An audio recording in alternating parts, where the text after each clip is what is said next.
También pendientes, en este caso, de las líneas del frente, de la OTAN advirtiendo de avances importantes por parte de Rusia. Vamos a analizar estas cuestiones de la mano de Adrián Celaya, presidente de Care Group, que ya está con nosotros. ¿Qué tal?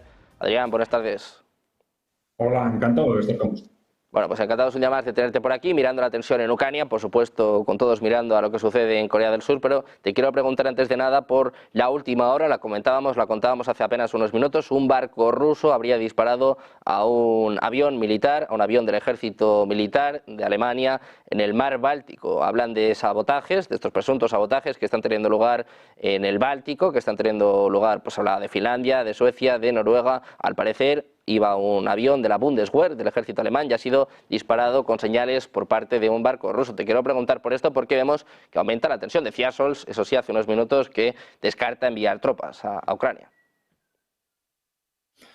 Bueno, la verdad es que estamos en un momento aparentemente de máxima tensión entre los dos bloques, o si se quiere, entre Rusia y la OTAN en general.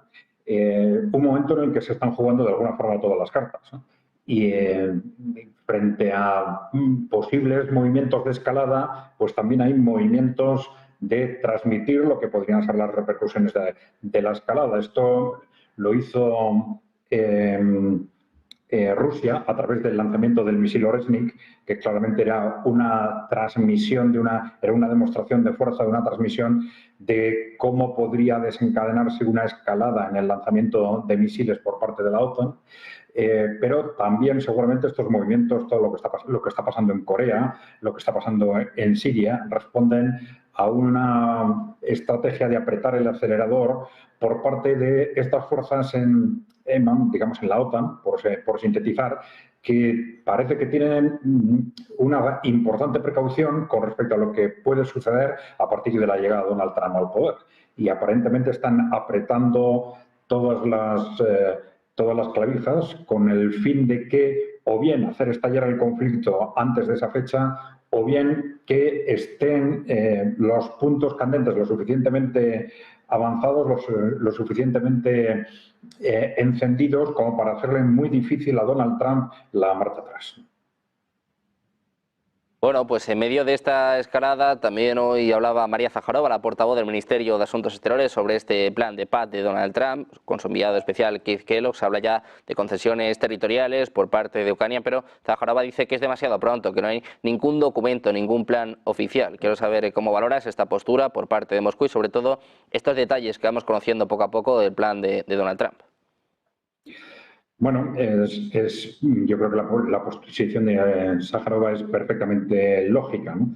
Nosotros siempre hemos dicho que, claro, dentro de una estrategia de guerra, de desgaste, este es el momento en el que la negociación, desde un punto de vista en principio militar, en el que la negociación es más interesante para Ucrania y menos interesante para Rusia, ¿no?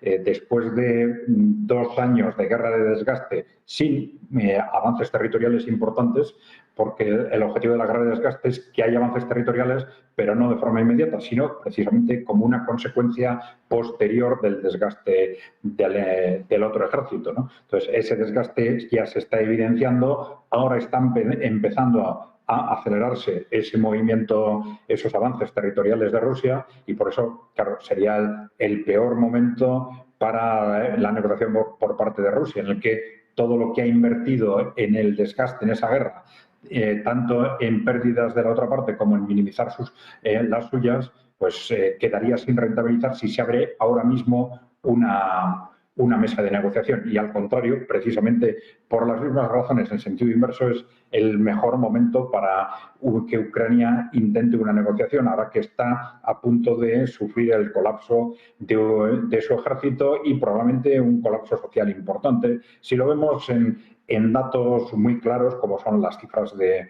deserción, como ahora desde la propia Ucrania se están reconociendo hasta qué punto se están disparando las cifras de deserción. Se habla de 60.000 encausados por deserción en Ucrania, la cada vez mayor agresividad que tienen que utilizar para reclutar personas, la cada vez menor experiencia de los que reclutan, las rendiciones, los abandonos de puestos.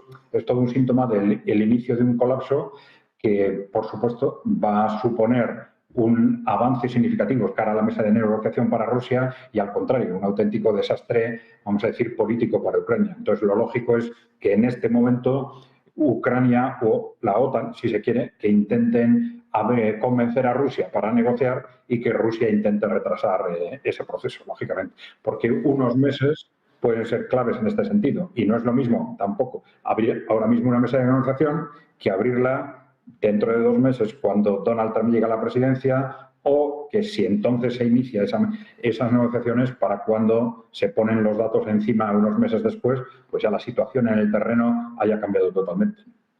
Precisamente, Adrián, de esta debilidad del ejército ucraniano ha hablado el secretario general de la OTAN, Mark Rutte, que ha sorprendido con sus declaraciones. Dice que Rusia está avanzando en todas las líneas del frente. Ayer ya hablaba un poquito en este sentido, pero hoy ha sido más tajante que nunca. Muestra, bueno, pues que la situación, desde luego, es el invierno más difícil para Ucrania desde 2022. Lo decían tanto Rutte como Blinken.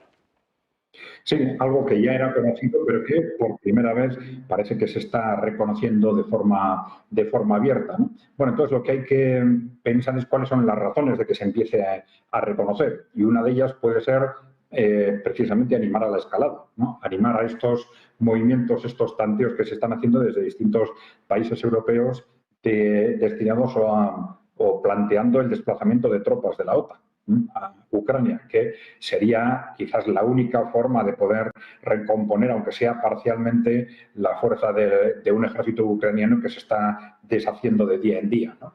Y la otra razón puede ser, de alguna forma, y esto es lo que se está diciendo repetidamente con respecto a las declaraciones del gobierno ucraniano, que ellos mismos necesitan ir creando un ambiente interno, un ambiente mediático interno para hacer posible esa negociación cuando se abra.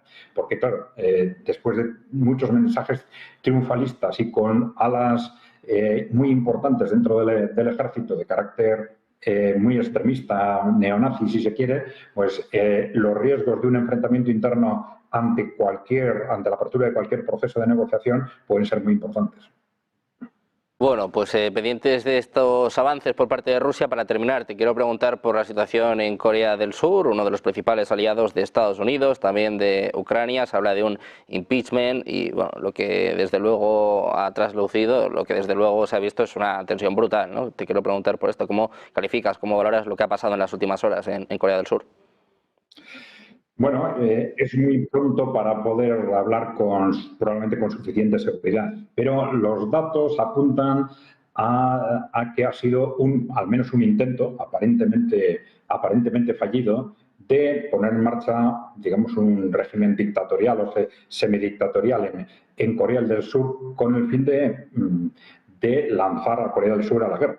Es decir, tanto el origen de estos movimientos como los ataques contra la oposición, acusándoles de cómplices de Corea del Norte, etcétera, pues parecen apuntar claramente en esa dirección. Entonces, si esto se confirma, tendríamos que inscribirlo en este contexto, que incluye también lo que está sucediendo en Siria, de una OTAN tremendamente preocupada por una guerra que está perdiendo en Ucrania, y que ante esas incertidumbres frente a la nueva presidencia de Trump está intentando apretar el acelerador donde puede. Entonces, uno de estos puntos que está intentando o que ha hecho ya, digamos, encender ha sido Siria, y probablemente estaban intentando lo mismo en Corea. Vamos a ver, porque parece que este movimiento político está siendo fallido, pero bueno, en los próximos días iremos teniendo las ideas más claras y más concretas, ¿no? Bueno, pues pendientes de lo que vaya ocurriendo en Corea del Sur, también por supuesto mirando a Ucrania, a Siria, muchos frentes abiertos antes de que llegue Donald Trump a la Casa Blanca. Muchísimas gracias por estar con nosotros, Adrián. Un placer como siempre. Muy buenas tardes. Muy bien.